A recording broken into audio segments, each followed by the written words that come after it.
Today we'll be changing it a little. We're not going to be doing only Space Marines, because I can understand that while I love Space Marines, there are people out there who enjoy the rest of the factions in Warhammer 40k. So let's look at the Tau, and one of my favorite Taus, in fact, Farsight.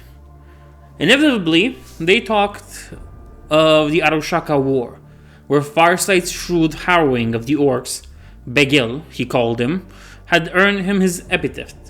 Mordain expected more pride, but instead the Xenos grew somber as he recalled the campaign.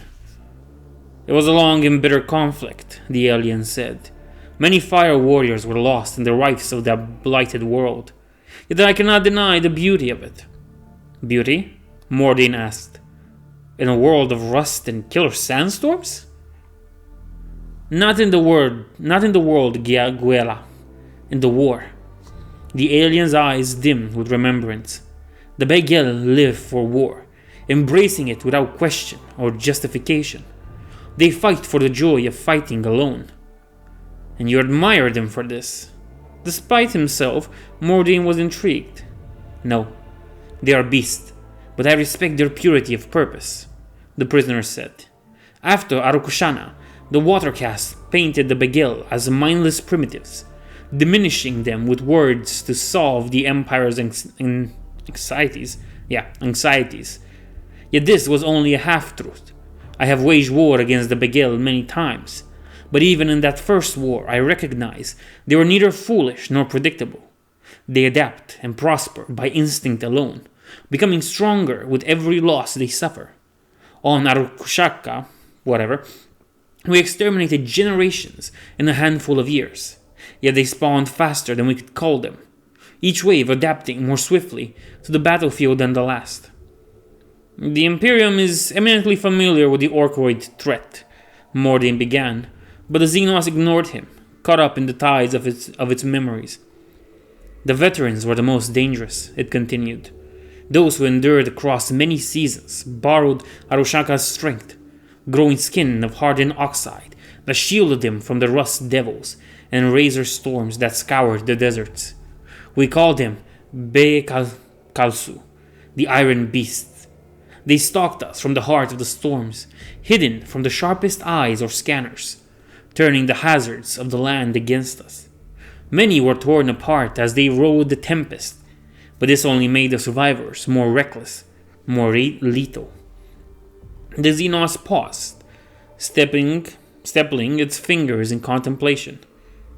I remember watching from the sheltering ridge of Maklar, when a monster cyclone spat out an army of spinning, flailing bodies, hurling them to the ground, like the rock the Begel used to travel the stars.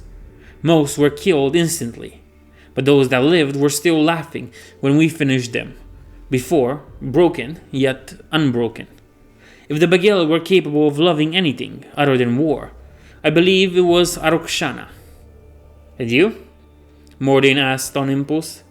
Did you also love the planet? It was an honest war, the Xenos answered obliquely, until the end. Surely the end was a great victory. It was a stolen victory. I don't understand. The Tau Empire defeated the Orcs decisively. I was not there, Guela. For the first time, Mordain sensed the range so tightly leashed within this glacial being. Towards the end, there were difficulties. We walked on a knife's edge, but I could see the shape of victory, so close I could almost grasp it. The Xenos clasped its man-clawed hands as if in supplication. With reinforcements, I knew I could crush the Begel within another season, so I requested a fresh hunter cadre. The prisoner's knuckles cracked with tension. The Empire sent an assassin. They attempted to kill you. Mordain was stunned. They attempted to kill my authority, the alien hissed. They believe I had grown arrogant and willful, straying from my prescribed place in the greater good. Anshi himself came to Arukshana to censure me, though I was too trusting to recognize this at the time. He commanded me to withdraw before I won the war. And then the Empire returned and won without you, Mordain guessed, beginning to understand. But you were cheated. I was punished. The Xenos lowered its hands, breathing deeply as it reasserted its iron discipline. The Aun will not tolerate the ascension of another caste. They feared I would become a beacon of dissent for the fire caste. Was that your intent? It was not. There was an unmistakable pain in the alien's voice. I believed in the Aun, completely.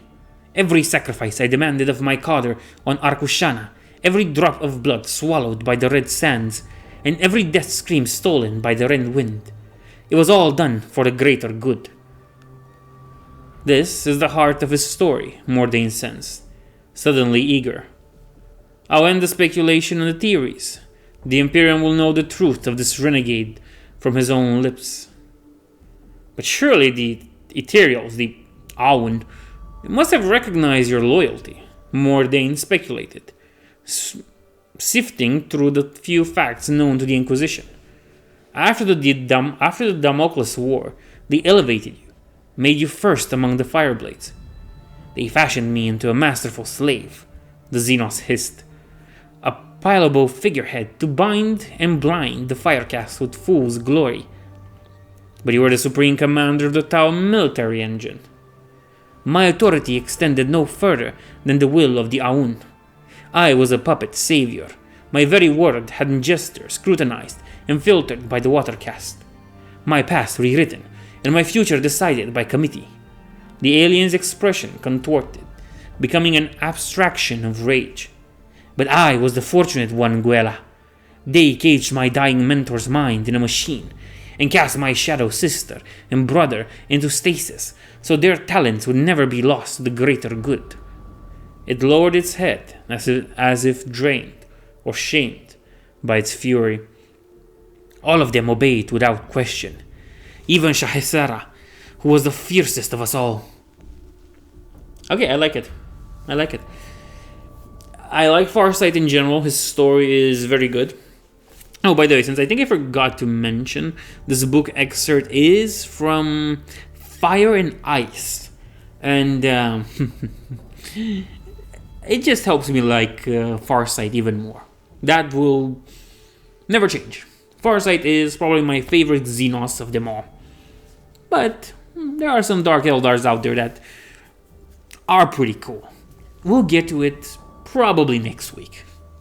Anyway, I hope you enjoyed this, and I'll see you in the next one.